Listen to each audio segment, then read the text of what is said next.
So the question is this, why does God hate false gods? Bakit ba ayaw ni Lord yan? The answer is very simple. God wants to protect us from false gods because in the biblical perspective, they represent demons. And if you worship them, you destroy yourself. Kaya ang first of the 10 commandments, God said, you shall have no other gods before me. Ako lang. Married people who are here, katabi mo ba ang asawa mo? Tingnan mo ang asawa mo. Lahat ng may asawa, tingnan nyo. Sabi mo sa kanya, ako lang. Walang iba. Ako lang. Ganyan si Lord. Sabi niya, papasok kayo dyan. Ang dami dyan. Ako lang. I've been telling you this many, many times. We become who we worship. We become who we worship. If we worship false gods, we open ourselves to evil. And evil turns us into monsters. Kaya if you look at the world today, we are in crisis because many worship false gods. If your number one priority is power, you become a monster. If your number one priority is pleasure, money, material things, you turn into a monster wherein you lie, you slander, you cheat, you steal, you inflict harm on others, you go to war, you cause suffering, we do cruel things. And also, alam ni Lord, false gods confuse us. Nililito tayo ng mga false gods. Pag iba ang sinamba natin, malilito ka. Kaya ayaw ni Lord that you worship false gods because it will confuse you. I will do something. I'm going to go down and I'm going to ask some of you a question. Just to emphasize my point. Sige. Ang tatanungin ko yung hindi nakatingin sa akin.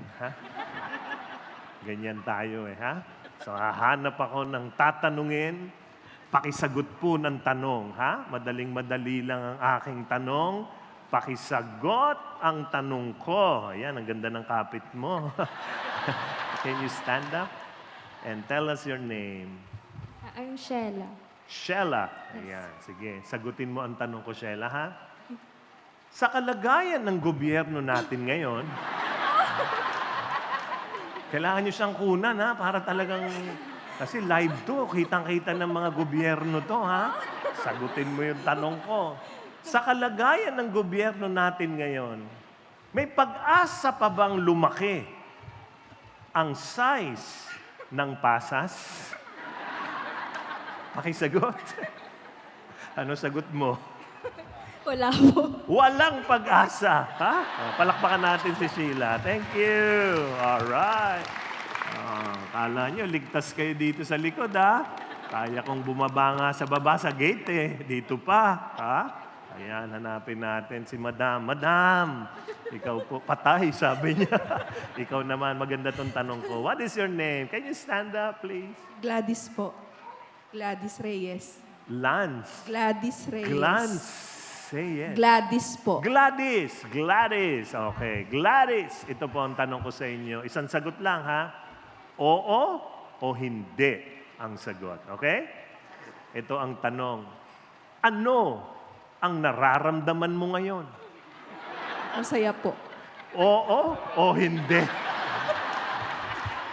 Ano ang sagot mo doon? Oo. Oo, okay. Thank you. Palakpakan natin si Gladys. Akala nyo, lusot na kayo, Kayo naman, Diba? Parang hinahanap nyo ako kung nasan ako, Akala nyo talaga makakalusot kayo, Kaya ko yan. O, anong masasabi mo? Ikaw naman. Ayan. Akala mo, nakatago ka, Sige, what is your name? Lors. Lors. Sige, may tanong ako sa iyo, Lors. Simpleng-simpleng tanong. Kunyari, naiwan mo ang ID mo. Tapos, yung guard, ayaw kang papasukin. Ano ang gagawin mo para yung guard i-accept ka sa Facebook, page niya? Anong gagawin mo?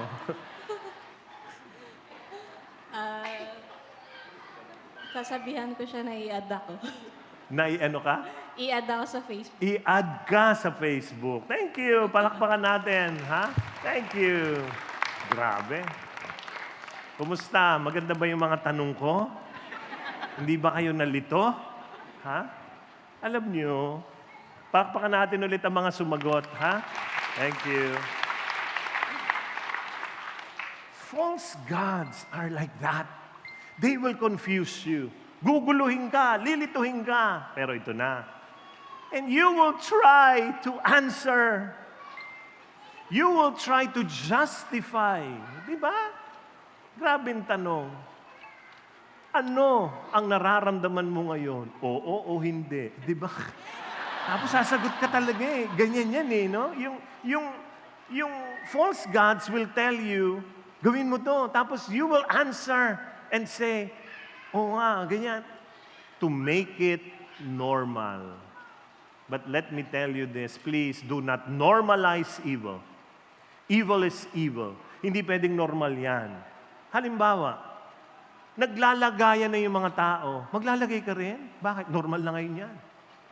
Di ba dati, naalala nyo, ang paglalagay under the table. Ngayon, including the table. Sa barkada mga lalaki, pare, ilan na ang babae mo? Ikaw, wala. Oy, yung labo mo. Ang dami namin babae ka, wala. Normal na yung pambababae. Talaga, please do not normalize evil. Sabihin mo nga yan sa katabi mo, do not normalize evil. Go! Sagutin mo rin siya. Sabihin mo sa kanya, do not worship false gods.